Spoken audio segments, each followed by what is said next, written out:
ओम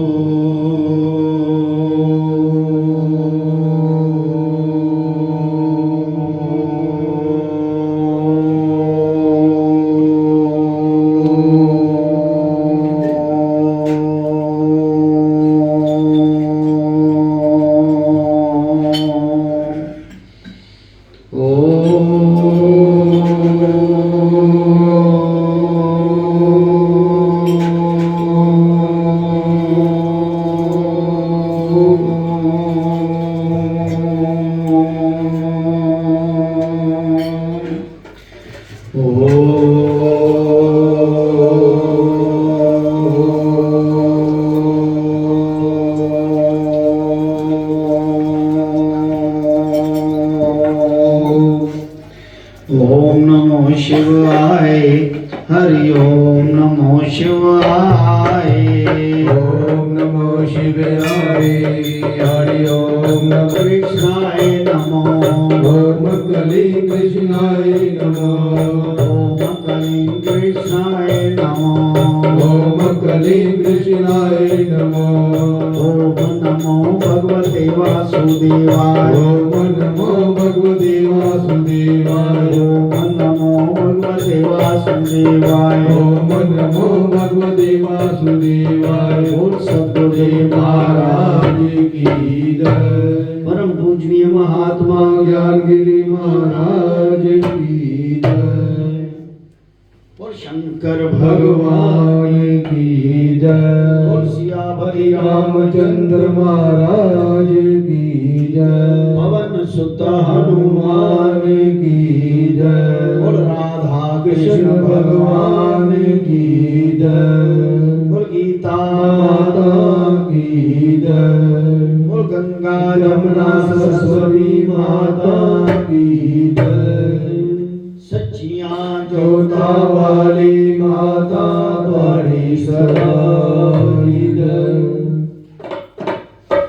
गुरु रूप साध संगत जी, आज सदगुरु महाराज जी की कृपा द्वारा 13वें अध्याय का पाठ चल रहा है। 13वां अध्याय क्षेत्र क्षेत्र क्रिया विभाग योग 34 श्लोक। वैसे तो श्रीमद् भगवद गीता में हर श्लोक में एक ही उसका अर्थ निकलता है, एक ही अर्थ निकलता है। क्या? कि अपने मन और बुद्धि को एकाग्र करके मेरे में निश्चल मन कर ले। उसने कोई भक्ति नहीं कहा, कोई तपस्या नहीं, कोई सिद्धि नहीं, कोई कुछ नहीं, कि सिर्फ मन को हृदय से, जिसे सच्चे इरादे से कहते हैं, मेरे में लगा ले, इससे मैं तुझे प्राप्त हो जाऊंगा। कहने का भाव कि मन को ईश्वर के चरणों में लगाने के बारे में थोड़ा बैठ के तर्क वितर्क मंथन करते हैं गुरु कृपा द्वारा। सियावर राम जय जय राम। सियावर राम जय जय राम। मेरे प्रभु राम जय जय राम। मेरे प्रभु राम जय जय राम। मेरे श्री राम जय जय राम। मेरे श्री राम जय जय राम।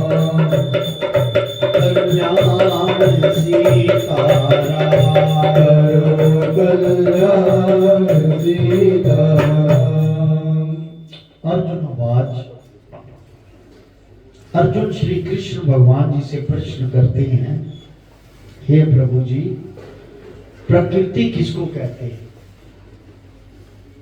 और पुरुष किसको, क्षेत्र और क्षेत्र क्रिया किसको कहते हैं, ज्ञान और श्रेय किसको कहते हैं, इनका उत्तर दीजिए। ऐसे अर्जुन ने भगवान कृष्ण जी से प्रश्न किए कि प्रकृति क्या है क्षेत्र और क्षेत्र किया गया है, ज्ञान और श्रेय क्या है। भगवानोवाच श्री राम जय जय राम, श्री राम जय जय राम, श्री राम जय जय राम, श्री राम जय जय राम, श्री राम जय जय राम, श्री राम जय जय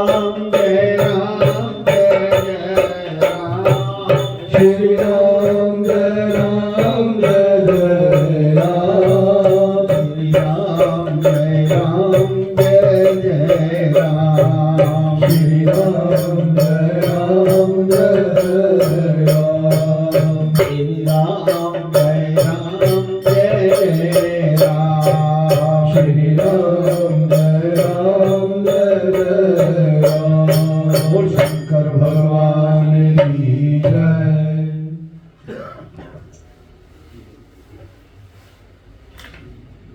भगवानोवाच हे कुंती नंदन अर्जुन, मनुष्य की देह को क्षेत्र कहते हैं। ये जो क्षेत्र है, फील्ड जिसे कहते हैं,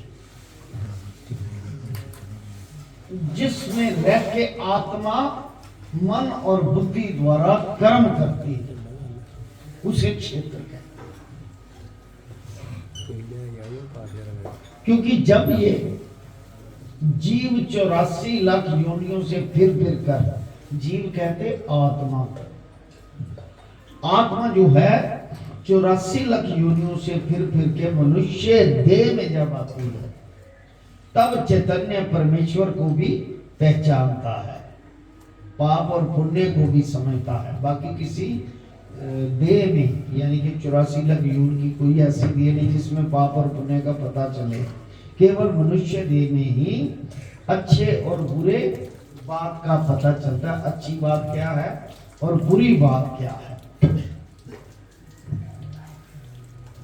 पाप और पुण्य को समझता है, क्योंकि जो इस देह को पाकर भला बुरा करता है, यानी कि आत्मा पाप नहीं करती। जब आत्मा देह के साथ मिल जाती है, देह को क्षेत्र कहते हैं, और क्षेत्र ये माया का भी है, ये देह माया की है। जब इसमें रहकर पाप और पुण्य को करता है और उसका फल भोगता है, भला बुरा करने पर पाप और पुण्य का फल भोगता है। दूसरे देहधारियों को ना पाप है ना पुण्य। अब जानवर, कीड़ी मक्खी चींटी, इनको क्या पाप और क्या पुण्य, ये तो जूनिया भोग के वापस है।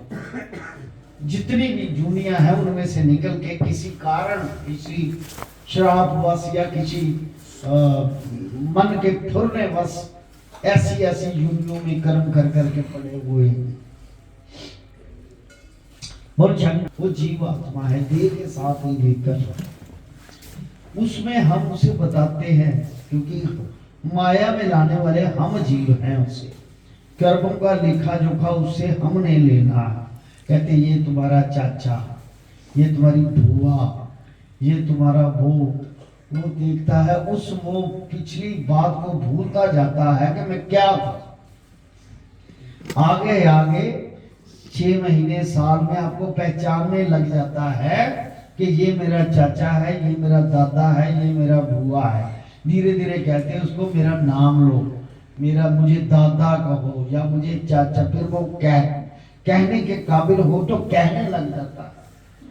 और जो उसे हम खिलाते हैं पिलाते हैं, जैसी माया के अधीन हम, क्योंकि वो छोटा बच्चा जो है उसको तो कोई पाप ही नहीं, पहले 12 साल की आयु तक किसी को कोई पाप नहीं, क्योंकि उसे हम चलाते हैं। उस बच्चे को जब वो अपनी सोच समझ के मुताबिक माया उसके अंदर व्याप जाती है पूरी तरह से, फिर अपने भले बुरे कर्म करने शुरू कर देता। इसी के कारण वो माया में फंसा हुआ है। बोल शंकर भगवान की। क्या कहते देह को पाकर पाप और पुण्य उपजते हैं, वैसे नहीं उपजते। अगर आत्मा निराकार बन जाए, मोक्ष की तरफ आ जाए, निर्लेप रह जाए, तो फिर नहीं उपजते। महसूस होता है जितनी बातों का इस शरीर में ठाठ है, उनको जो समझे सो तत्व वेता पुरुष है। अब ये बात बड़ी समझने वाली है। शरीर के अंदर जितनी भी वस्तुएं धारण हमने की हैं, मन और बुद्धि के कारण कई तरह के मन में फुरने लिए हैं, अच्छे भी लिए हैं, बुरे भी लिए हैं। अगर उनका ज्ञान हो जाए अच्छा क्या है और बुरा क्या है, यानी कि देखिए, मुझे फिर ये बात नहीं कहनी चाहिए, पर पता नहीं क्यों यहाँ बैठ के मन से निकलती है बात गुरु कृपा द्वारा, कि जब देखो मन कब पलटा खाता है, ये देखनी है बात, बड़ी ध्यान से समझना। जब कथा सुनते सुनते ऐसा तीर लग जाए, अंदर जख्म हो जाए तीर के, कि इस कथा ने मुझे कहा, तो समझ लो आप उसको समझ के परिवर्तन हो गया अगर, तो आपका बेड़ा पार हो गया। बोल शंकर भगवान की। और ये सबको लगता है, एक को नहीं, सभी कहते हैं ये मेरे ऊपर बात आई है, ये मेरे ऊपर बात आई है। ये आज से नहीं 60-70 साल से ऐसा लग रहा है। गुरु महाराज जी द्वारा जब उनके बुखार बिन से सुनते थे, तो हमें इतनी बातें लगती थी, क्योंकि कर्म करते थे हम। अगर वो चोट लग जाए और परिवर्तन हो जाए, तो समझ लो आपकी कथा का बेड़ा पार हो गया। कथा के साथ परिवर्तन होना बहुत जरूरी है। अगर परिवर्तन नहीं होता,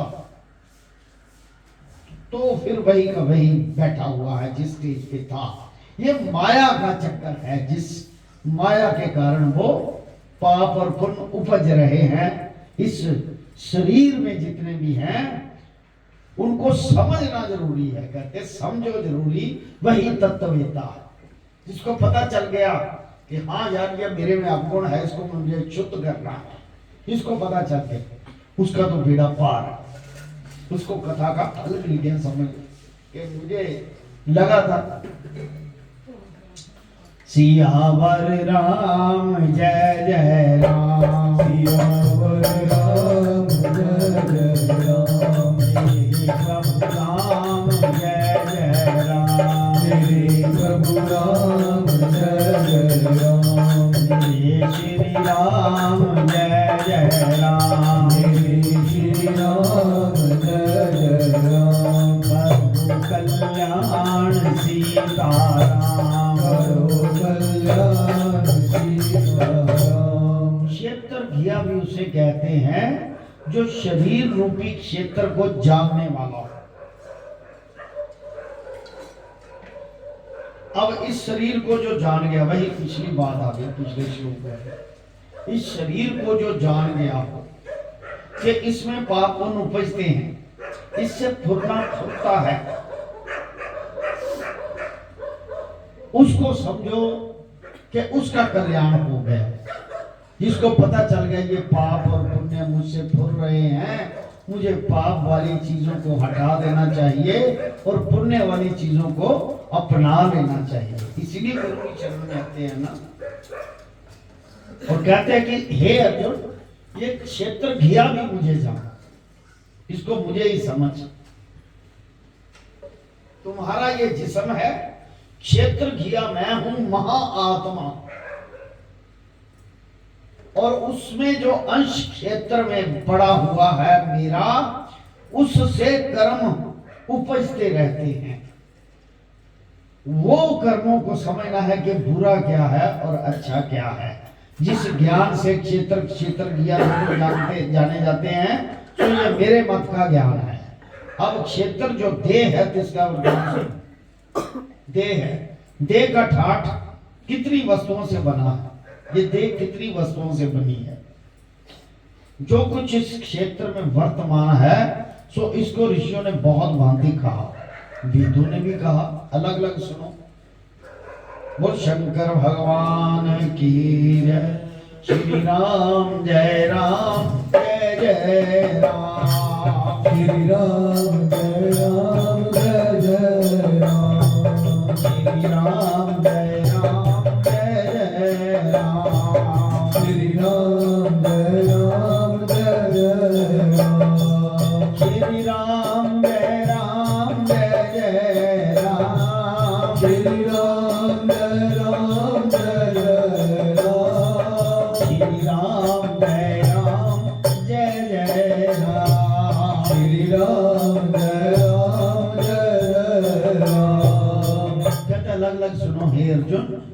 भली प्रकार कहता हूं, सो तू निश्चल जान, जो मेरे मुख कमल से निकले हैं, शरीर क्षेत्र में 5 तत्व है।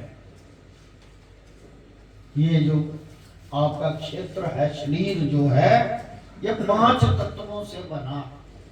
ये केवल बोलने से नहीं, समझने से है। 5 तत्व कौन से? पृथ्वी, जल, अग्नि, पवन और आकाश। अब पृथ्वी क्या है? ये जो आपकी बॉडी है, मिट्टी है। आत्मा निकल जाए तो ये राख, मिट्टी, ये बॉडी मिट्टी की बनी।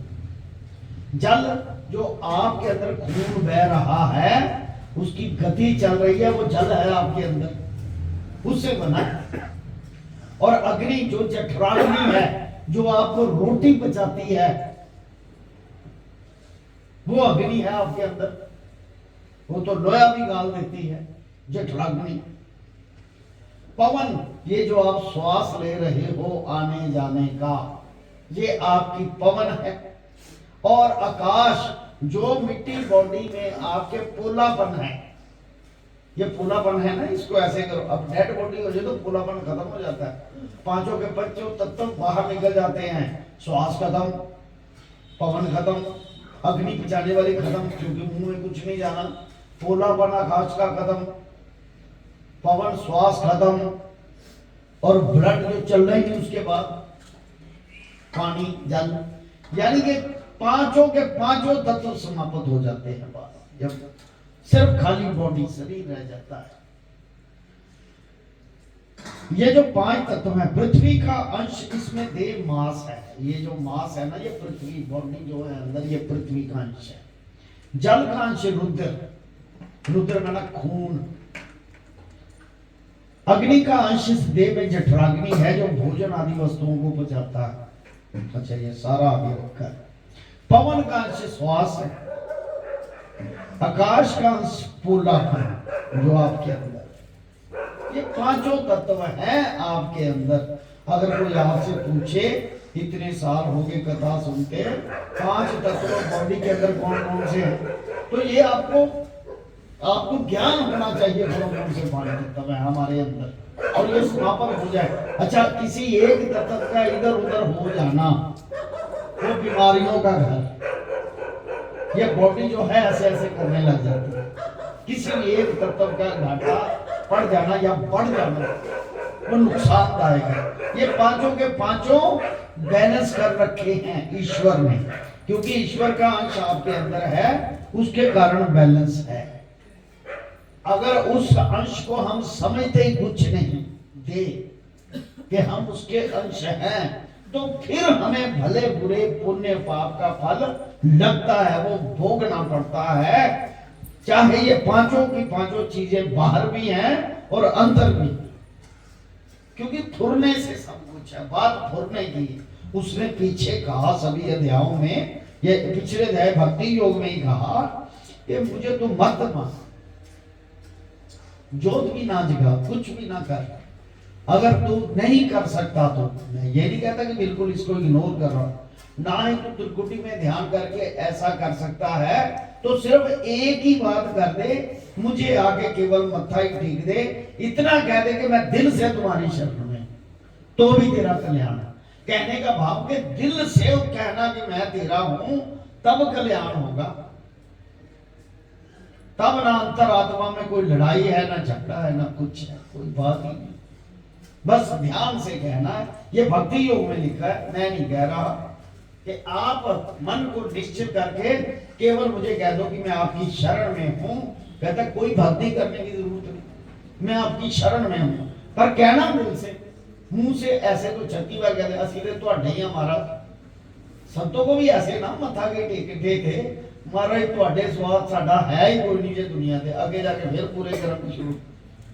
सिर्फ फॉर्मेलिटी से नहीं कहना, ध्यान से कहना, और ध्यान को केंद्रित करके परिवर्तन करना है। अगर बुरी चीज सामने आ जाए तो उसको इग्नोर करके अपने आप को परिवर्तन करके सामने।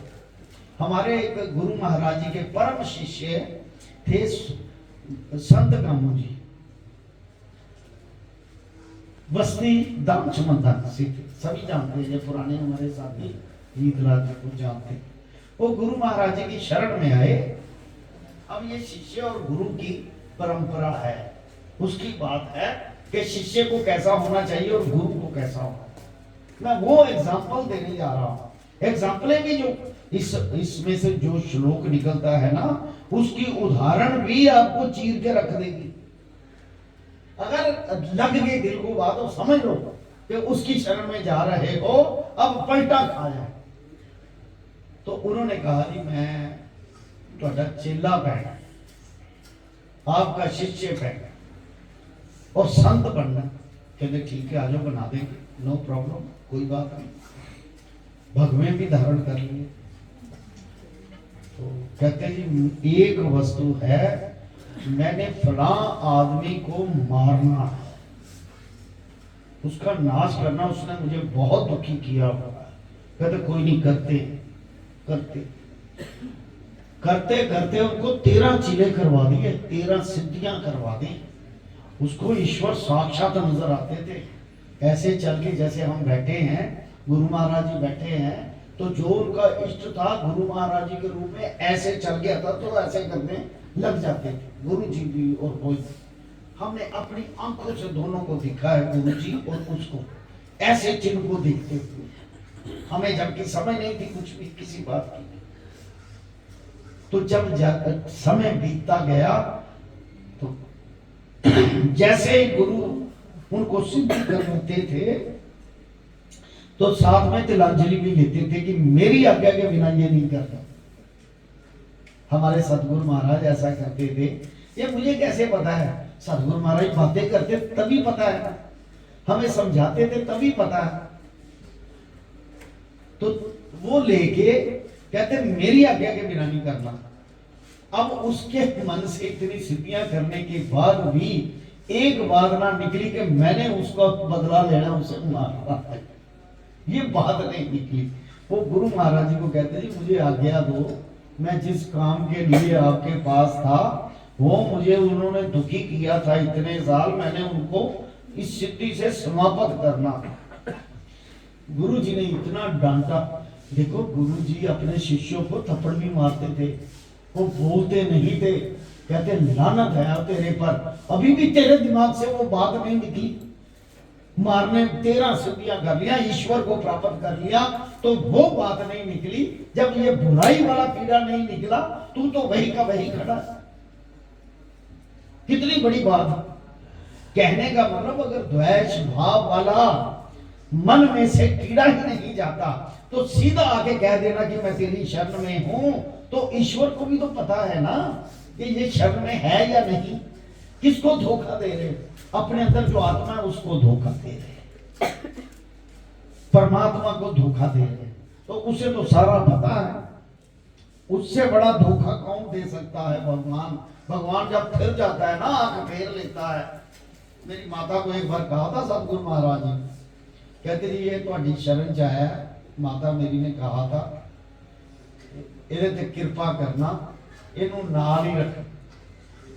उन्होंने कहा सारी जिंदगी मेरे नाल ही रहेगा, मेरी शरण च ही रहेगा, पर एक गल का ध्यान रखना, जिधर मेरी अक टेढ़ी हो गई फिर सीधी नहीं हो।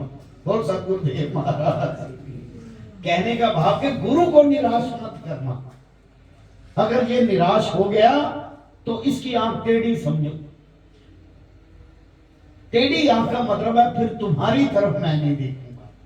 अगर तुमने मेरे को निराश किया, निराश का मतलब अधर्म के काम किए, मेरे में मिलने की बजाय तू और तरफ चला गया, ऐसी बातों से भरपूर उन्होंने गुरु महाराज देखो चोट लगाते थे, वो सबको लगाते थे, डराते थे। डर डर के हमने ये सारे काम किए। गुरु की शरण में तभी बैठे हुए। अगर डरते नहीं तो वो बैठे रहता है अपने पास, कभी भी नहीं। क्या उसके पास पावर नहीं है? पूरी पावर है। जो रात को दिन, दिन को रात कर सकने वाले हैं, वो हमें अपने नजदीक बैठने देंगे? जितने लोग हम बैठे हैं कभी भी नहीं कहेंगे चले जाओ जाओ।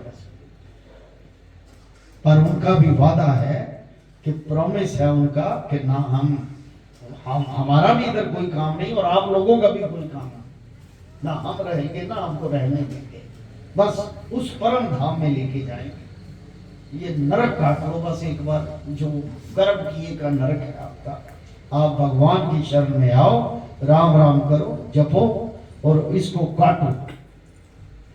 बोल शंकर भगवान की जय, श्री राम जय राम जय जय राम, श्री राम जय राम जय जय राम, श्री राम जय राम जय जय राम, श्री राम जय राम जय जय राम, श्री राम जय राम जय जय राम, श्री राम जय राम जय जय राम। सर्वदेव महाराज की जय।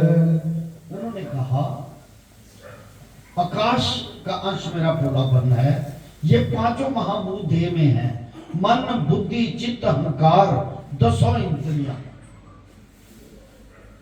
5 कर्म इंद्रियां और 5 ज्ञान इंद्रियां। इन पांचों में ज्ञान है, कर्म करना नहीं जानती। कर्म इंद्रियां कान हैं, हाथ हैं, जो कर्म करने वाली इंद्रियां हैं वो हाथ हैं, कान है, पांव है, लिंग गुदा, नाक, ये पांचों कर्म इंद्रियां, इनसे कर्म होता है। यही गंध लेती हैं, यही चलती हैं, यही वृद्धि, ये इंद्रियां हैं। जिस्म के अंदर उस आत्मा का अंश इंद्रियां, ये चलती है, ये कर्म को ही करना जानती। त्वचा स्पर्श इंद्री जो है सो सब इंद्रियों में व्यापी हुई है। जितनी भी इंद्रियां, ये चमड़ी जो है ना, त्वचा जिसे कहते हैं, मिट्टी जिसे सारा शरीर है, वो सभी में व्यापा हुआ है, पूरी बॉडी के अंदर व्यापा हुआ।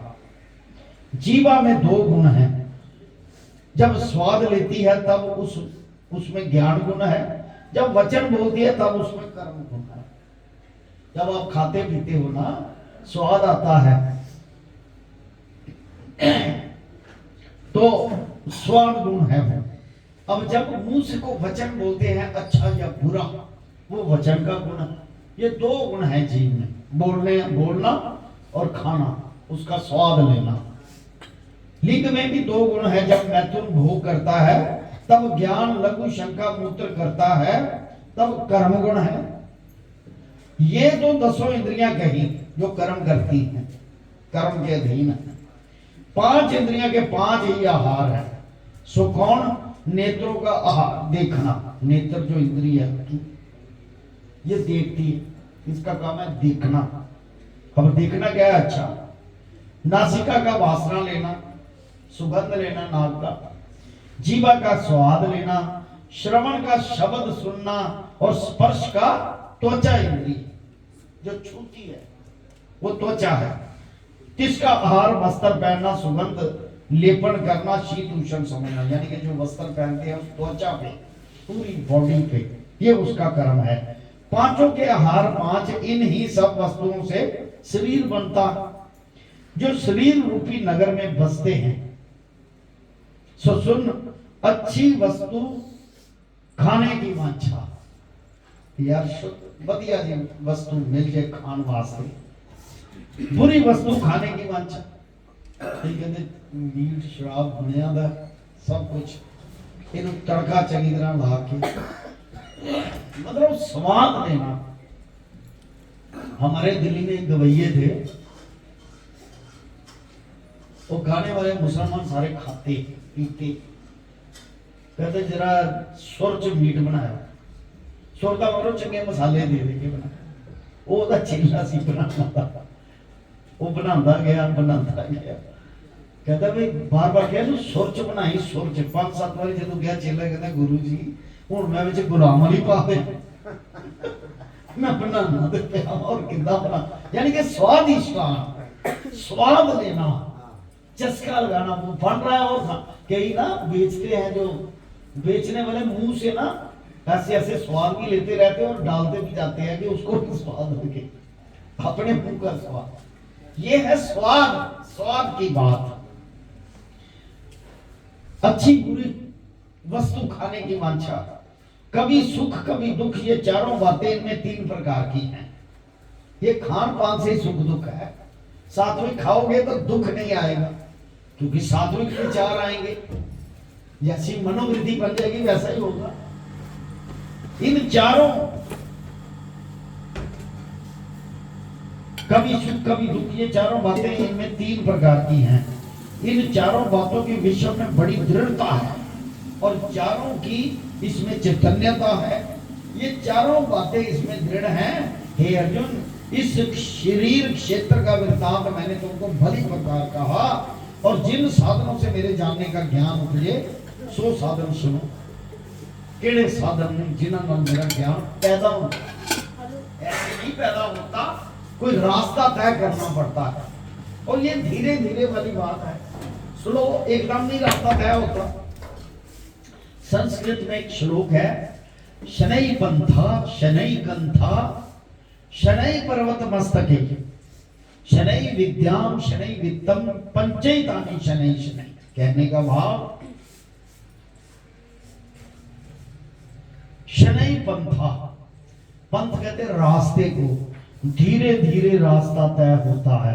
आप जितनी स्पीड है, मान लीजिए आप पैदल जा रहे हैं तो उसका जो डिस्टेंस है दिल्ली का यहाँ तक उतना ही बनेगा, चाहे 2 दिन लगे 3 दिन लगे, वो एकदम छड़ापी मार के नहीं। वहां अगर ट्रेन पे जा रहे हैं तो जितने घंटे का सफर है, जितनी स्पीड पे चल रही है वो, तो उतने घंटे में पहुंचेंगे, पहले नहीं पहुंच पाएंगे जितनी स्पीड है। ये धीरे धीरे है। शनै पंथा, रास्ता धीरे धीरे। शनै कंथा, गोदरी जो है स्त्री में जो बच्चा है पेट में, वो धीरे धीरे बनते बनते 9 महीने लगेंगे टाइम को, 10वां महीना भी लग जाता, यानी कि 8, 9, 10 इन महीनों में वो एक महीने बाद नहीं बच्चा बाहर आ जाता, या 2 दिन बाद नहीं आता। ये गोदरी भी धीरे धीरे बढ़ती है। शनै पर्वत मस्तक है, पर्वत से में मणियां मिलती हैं, वो एक जगह नहीं इकट्ठी मिलती, वो भी धीरे धीरे इकट्ठी प्राप्त होती। शनै पर्वत मस्तक है। शनै विद्याम, विद्या जो है एकदम पहली क्लास से 10वीं क्लास में नहीं जा सकते, वो धीरे धीरे ही तय होती है, तब कंप्लीट होती है। शनै विद्याम शनै वित्तम, धन भी जो इकट्ठा होता है वो धीरे धीरे इकट्ठा होता है, एकदम इकट्ठा नहीं होता। वो कहे कि आज मैं 0 हूं तो आज मैं करोड़पति एक रात में बन जाऊं, वो कभी भी नहीं, वो भी धीरे धीरे मेहनत करके बन। ये 5 चीजें धीरे धीरे अपनी मर्यादा में धीरे धीरे आती हैं। वो शंकर भगवान की कहते हैं मुख्य तो ये साधन है कि जो अभिमान ना होवे आप में, घमंड ना होवे, ये जो फुरना फुरेगा आपके अंदर चैतन्यता का, उसको ध्यान से सुनना कैसे फुरेगा। हे अर्जुन, इस शील क्षेत्र का वृत्तांत मैंने तुम्हें भली प्रकार कहा, और जिसके जानने से ज्ञान उपजे वो सुनो। मुख्य तो साधन ये है कि अभिमानी ना हो। सब तो पहला घमंड होता खत्म होवे कि मैं, जैसे ये कथा हो रही है, अगर मैं कहूँ कि मैं कर रहा हूँ तो कभी भी नहीं, ये तो वो कर रहे हैं स्वयं। हमारी जीभ कैसे हिल रही है हम नहीं जानते, वो स्वयं विराजमान होके उस चीज को बोल रहे हैं। ऐसा अभिमान नहीं होना चाहिए कि मैं कर रहा हूं, मैं सबसे ज्यादा जानता हूं, मैं इसे जुबानी भी कर सकता हूं। ऐसा पखंड ना करे, कहने का भाव, क्योंकि हमारी औकात ही नहीं इसको पड़ जाए। जब उसकी कृपा ना हो, उसकी दया ना हो, तो हमारी हैसियत नहीं इसको पड़ जाए। ये घमंड ना हो किसी भी किस्म का। ये तो मैंने अपनी एग्जांपल दी है, किसी भी किस्म का किसी को घमंड ना हो। पहले जो अभिमानी ना होवे, निर्माण रहे, अपनी पूजा ममता ना करवावे। तो ये ना कहे कि मुझे हार डालो गले में, मेरी पूजा करो, मेरे में कितना ज्ञान है। ऐसा कहते गुरु गोसाई होके ना बैठे। अब फिर बातें आ गई ना वही पे, ये गुरु लोग ही शब्द दे सकते हैं, हम लोग नहीं। गुरुओं में पावर है। आप किसी का गुरु गोसाई होके बैठ जाना, ये हम गुरु के नाम पे एक कलंक लगा रहे हैं, गुरु की बेइज्जती कर रहे हैं। ये तो गुरुओं के मुखारबिंद से निकलना चाहिए, किसी और के मुख से नहीं निकलना चाहिए। ये शब्द कोई मामूली चीज है, इससे तरक्की को मिलना है तो एक आम आदमी उसको कहेंगे मैं गुरु गोसाई बन के बैठ जाऊं, ऐसा नहीं, ऐसा पॉसिबल ही नहीं है। वो भी अंधा गुरु लालची चेला, गुरु महाराज खुद बोलते हैं, अंधा गुरु लालची चेला दोनों का नरक में ठेल। ऐसा बोलते हैं गुरुदेव स्वयं। कहता पखंडी ना हो, मेरे वचन कर्म करके सबका सेवक बना रहे। हनुमान जी सेवक बने रहे पूरा जीवन, चारों युग। तो देखो कितनी पावर दी संतों ने। उसके राम उसके संत, राम जो थे उसके इष्ट थे। कितनी पावर दे दी कि तू उड़ भी सकता है, सबका कल्याण कर सकता है, चारों युगों में अमर होगा तू चिरंजीवी रहे। ये छोटी बातें हैं। भगवान सूरज ने वरदान दिए, इंद्र ने वरदान दिए, किन किन लोगों ने उसे, क्योंकि वो सेवक था। सेवादार बनने की भावना रखो। कभी गुरु गुसाई ना बनो कि मैं इससे बेटर कर सकता हूं, ये कौन होता है करने, ऐसे अहंकार ना पैदा करो अपने अंदर। ये ना कहो कि मैं बहुत बड़ा ज्ञानी हूं। अरे वो चाहे तो एक सेकंड में राख में मिला दे। वो ईश्वर चाहे हमारे घमंड को एक सेकंड में राख में मिला सकता है। भाई तुम क्या, क्योंकि ईश्वर के पास में तो दो ही चीजें हैं खाने के लिए। एक घमंड खाता है, ये अवगुण जो कहे हैं, एक माया को नजदीक नहीं आने देते ईश्वर। तो इसलिए ये चीजें भी अपने पास ना रखो। अगर ईश्वर को प्राप्त करना है, सबसे पहले घमंड को तोड़ो कि मैं कुछ भी नहीं, ऐसा कहो। चौकड़ी मार के, नेत्र मूंद के, ऐसा पखंड रूप बन के बैठा रहे लोगों के सामने ऐसे, और अंदर से फुरने कहीं और फुर रहे हो कि आज बच्चे स्कूल चल जाए। क्यों महाराज जी? अंदर से ध्यान हो, बच्चे जाना ध्यान, मतलब इधर ध्यान लगा है, लोगों को पता है ध्यान लगाया है, लेकिन फुरने कोई और फुर रहे। कहने का भाव कि नेत्र मूंद के पखंडी बन के ऐसे लोगों के सामने ना बैठा रहे। ये तो पर्दे का है। भजन, भोजन और नारी पर्दे के अधिकार, ये तो पर्दे की बातें हैं, लोगों के सामने पखंड करने की बातें नहीं। पखंड से रहत, लोग जाने कोई बड़ा तपी है, ऐसे नेत्र मूंद के बैठा है, मन में विषय भोगों की वासना हो, वही बात आ गई। पखंड से रहत हो, मन से किसी का बुरा ना चितो। अपने मन से देखो, ये पॉइंट बड़ा जबरदस्त। एक तो पखंडी ना होवे, एक घमंडी ना होवे, एक मन से किसी का बुरा ना सोचे। ये बातें हैं ज्ञान उपजने की, कि जिसको मेरा ज्ञान उपजता है। ये तीन बातें पहले नोट करो। एक पखंडी ना होवे, लोगों के सामने अडंबर ना करे। एक घमंड ना करे, घमंडी ना हो कि पता नहीं ये मैं ही कर रहा हूं, मेरे सिवा मैं ना होता तो हो ही नहीं सकता था, ऐसे घमंड ना करे। ऐसे तो महामाई ने कहा है ब्रह्मा विष्णु महेश को अपनी ड्यूटी ध्यान से करना। जो निराकार है ना महामाया, उन्होंने कहा अपनी ड्यूटी ध्यान से करना, तेरे जैसे 3600 ब्रह्मा विष्णु मैं पैदा कर सकती हूं। यानी कि घमंड ना होना, वाह, और पखंड से रहत होना, और तीसरा किसी का बुरा ना सोचना।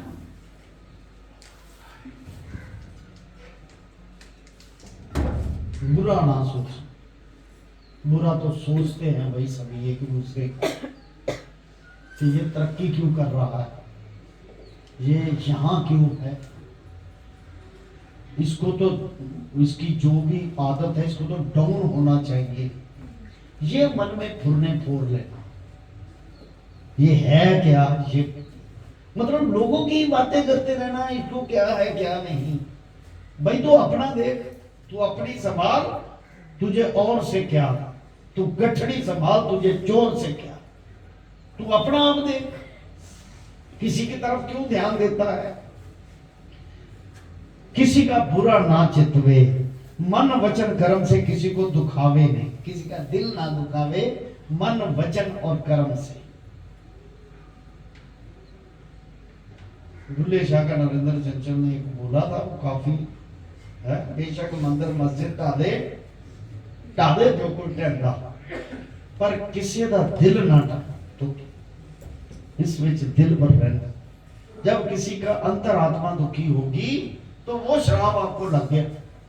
इसलिए किसी को बुरा ना कहो, मोह ना करो, हाथ से मारे नहीं किसी को, पैर से चलकर किसी का बुरा ना करे, किसी स्थावर जंगम को दुख ना देवे, किसी सन्यासी को दुख ना दे, तकलीफ ना दे इत्यादि। कोई भी इसको दुख देवे तो बुरा ना मानो।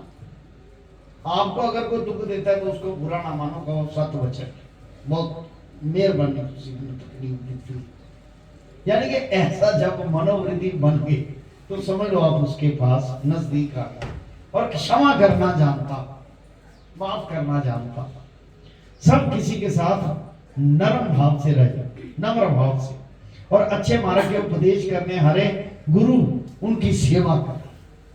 जिन्होंने ये उपदेश दिया उनकी सेवा कर।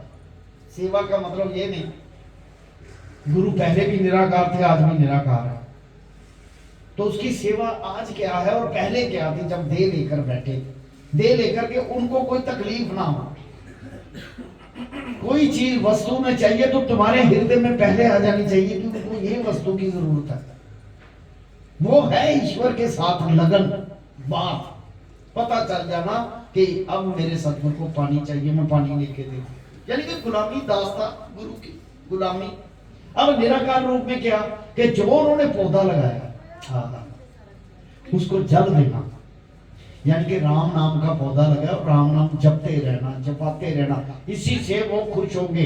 वो पहले भी निराकार थे, आज भी निराकार हैं, वो उसी तरह प्रसन्न होंगे जैसे आपके समक्ष दिखाई देते थे और आएंगे। ऐसा गुरु जी का वचन है कि जब जब कोई कार्य करोगे हम देखने आएंगे। मुझे याद है अच्छी तरह से वो शब्द, सुरजीत जी भी थे, सारे हम बैठे थे, कहते थे, क्योंकि हम आते थे शाम को सभी मिलके, कहते फिर हमने जाना है तो आपकी फोटो खींचेंगे ऊपर। मैं कहती कैमरामैन तो मैं हूँ। कहता तू बेटे नीचे का कैमरामैन है, मैं ऊपर का कैमरामैन हूँ, ऊपर जाके फोटो खींचूंगा, आऊंगा, जो जो काम करोगे आऊंगा और देखूंगा। ये उनके वचन थे। तो जो कर्म हो रहा है क्या वो देख नहीं रहे हमें कि हम गलत कर रहे हैं या ठीक कर रहे हैं? अगर गलत करेंगे तो उठा के बाहर भेज देंगे, चल जिसने गलत किया उसको साइड में कर दिया। बोल सतगुरुदेव महाराज की। गुरु से डरो, संत से डरो, उसकी हमेशा गुलामी करो। जो वो चाहता है उससे कैसे परमात्मा हमारी खुश हो सकती है, वो कार्य करो जिससे आत्मा खुश।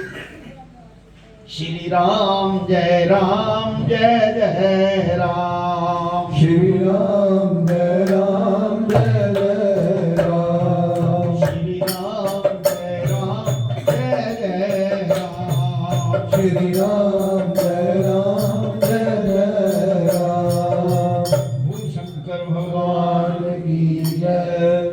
कहते जो अच्छे मार्ग के उपदेश करने हारे हैं गुरु उनकी सेवा करे। जल मृतक से अपनी देह पवित्र रखे, स्नान आदि इत्यादि करके पवित्र रखो। धैर्य कर मन को निश्चल रखे, इंद्रियों के भोगों से उदास रहे, अहंकार से रहित हो। जो प्राणी ये साधन करे सो जन्म मरण से के दुखों से रहित होकर मुक्त होगा, यानी कि मेरे को प्राप्त होगा। ये रास्ता है।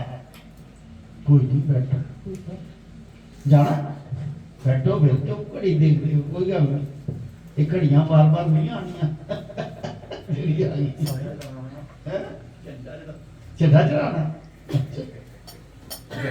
पुत्र, स्त्री और घर के संबंधियों से मुंह ना लगा, यानी कि फॉर्मेलिटी से आपको मिली है, लेन देन का चक्कर है, इसमें मोह छोड़कर अच्छा इसको ये चीज ले लो, ये करना ले लो। मेरा पोता आता है, मैं किसी से मांगता नहीं पैसे, वो मुझे जैसे मैं खड़ा होऊंगा एक जफ्फी डालेगा, एक किसी करेगा, वो कहेगा 10 रुपए, मतलब ये कीमत है उसकी, वो मांगता है। हमने कहा ये लो, यानी कि ऐसा मोह रखो कि जो चीज जिसको चाहिए उसको दे दो, ये आपका ड्यूटी है, ड्यूटी समझ के मोह करो, बस इतना। मेरे साथ आनंद से रहे। जैसे पतिव्रता स्त्री अपने पति की सेवा करती है, पराया पुरुष देखती नहीं, कैसे मेरा भक्त मुझे सिमरे बिना किसी दूसरे का नाम ना ले। जो एक शब्द मिल चुका है उसी का सिमरन करता जाए। ऐसे नहीं बार बार गुरु धारण करके इससे लिए यार इससे मुझे कुछ अच्छा नहीं, इसको छोड़ के अब दूसरे गुरु को ले ले, उससे भी भाई अपना ही गुरु तुम्हें देगा, किसी और का गुरु नहीं देगा, अपना गुरु देगा, उसका ध्यान कर, उसी का ही जहां भी जाते हो, चाहे ये मूर्ति चाहे वो मूर्ति चाहे वो है, उसको अपने गुरु समझ के, गुरु कि ये मेरा गुरु है, ऐसे ध्यान अवस्था कर लो अपने गुरु की, तो ये भी वही है कहने का भाव। चाहे मंदिर जाओ, मस्जिद जाओ, गुरुद्वारे जाओ, लेकिन अपने इष्ट को मत था, अपने इष्ट समझ के बोल शंकर भगवान की।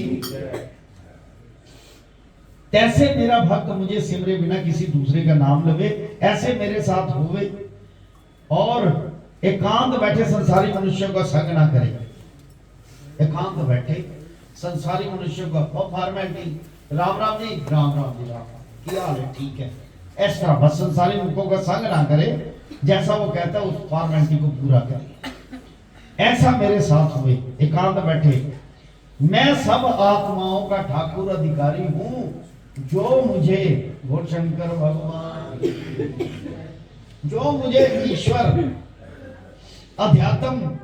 आध्यात्मिक जानने को एकांत में बैठे और देखे कि आध्यात्मिक ईश्वर ठाकुर कैसा है, जे मैंने दर्शन करने में ना, तो फिर एकांत ही बहने बैठ, एकांत में बैठ के त्रिकुटी में ध्यान लगा के लक्ष्य सीधा करके और ऐसे इस उंगल को दबा के ऐसे, और नाम शब्द है वो जपता एकांत में बैठ के। अगर मुझे देखना है तो, अगर मेरा आनंद लेना है तो सबके बीच में लो, तब भी मैं तुम्हें दिखाई दूंगा। अगर तुम्हारा मन एकाग्र होकर मेरी तरफ आ गया तो तुम्हें दिखाई दूंगा। अब ये सारी दुनिया को थोड़ी दिखाई देता है, जिसका मन एकाग्र होकर उसकी तरफ आ गया उसको। ये सब साधन मैंने तुझे ज्ञान पाने के निमित्त कहे, इन साधनों के बिना जो कुछ करे सो अज्ञान है। ये तो ज्ञान के साधन है। जैसे दीपक की सामग्री तेल, रुई, अग्नि सब इकट्ठे कर दीपक जलाकर घर में धरिए, उस उजाले में सब वस्तु घर में जो कुछ पड़ी है देखी जाती है, सो ज्ञान तो दीपक है। और वस्तु देखना सुनना है अर्जुन, तैने यज्ञ का प्रश्न किया था, यज्ञ, सो मैं ही हूं यज्ञ।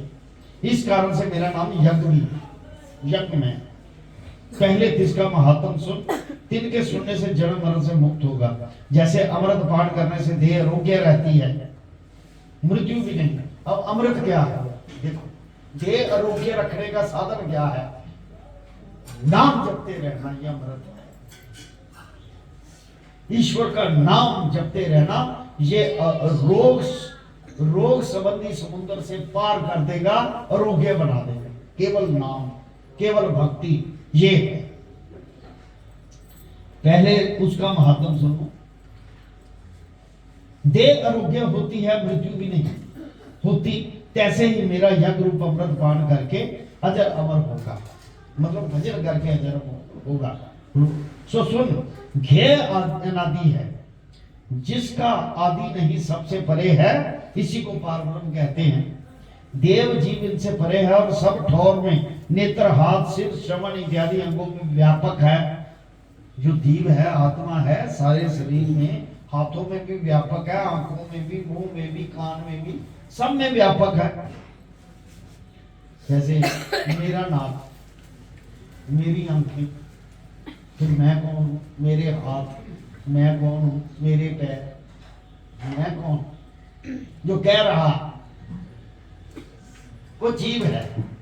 और सब ठोर, सब अंगों में व्यापक, सब जगह में बस रहा है, सब इंद्रियों के गुण का प्रकाश है। वो शंकर भगवान की जय। और सब इंद्रियों से रहता है, सबसे मिला हुआ है, सब करने हारा है, फिर आप निर्गुण है और अवगुणों को भूलता है। स्थावर जंगम जो भूत प्राणी है, तिनके बाहर भीतर व्यापक है और सूक्ष्म है, जाना नहीं जाता। इससे परमेश्वर को दूर कहते हैं। कहते हैं रब साढ़े तो दूर है, वो इससे कारण है कि ਅਸੀਂ ਉਹਨੂੰ ਆਪਣੇ ਮਨ और बुद्धि ਨੂੰ ਇਕੱਠਾ ਕਰਕੇ ਉਹਨੂੰ ਧਿਆਨ ਨਹੀਂ ਲਾਉਂਦੇ। ਧਿਆਨ ਲਾਓ ਤਾਂ ਤੁਹਾਡੇ ਅੰਦਰ ਹੈ, ਅੰਦਰੋਂ ਹੀ ਸਭ ਪ੍ਰਗਟ होके आ जाए। इससे परमेश्वर को दूर कहते हैं। सब में व्यापक भी हूँ, सबसे न्यारा भी हूँ। इसको हे अर्जुन तू गया है, जब संसार को ग्रास लेता है तब उसका नाम ग्रासन है। जब संसार को अपने से प्रकट करता है तब उसका नाम उत्पत्ति करता है। जब संसार के अंदर बाहर व्यापता है तब जिसको विष्णु कहते हैं। मैं अंदर भी हूं बाहर भी, अंदर बाहर तू ही तू। सूर्य से लेकर जितने ज्योति वाले हैं तिन सब की ज्योति मुझे जा। ये प्रकाश ज्योति का है ना, वो मैं हूं कहता है, मुझे जा। तम को अंधकार है, अज्ञान इससे परे है। हे अर्जुन, ये ज्ञेय के जानने का ज्ञान है, इस ज्ञान से ही जाना जाता हूं।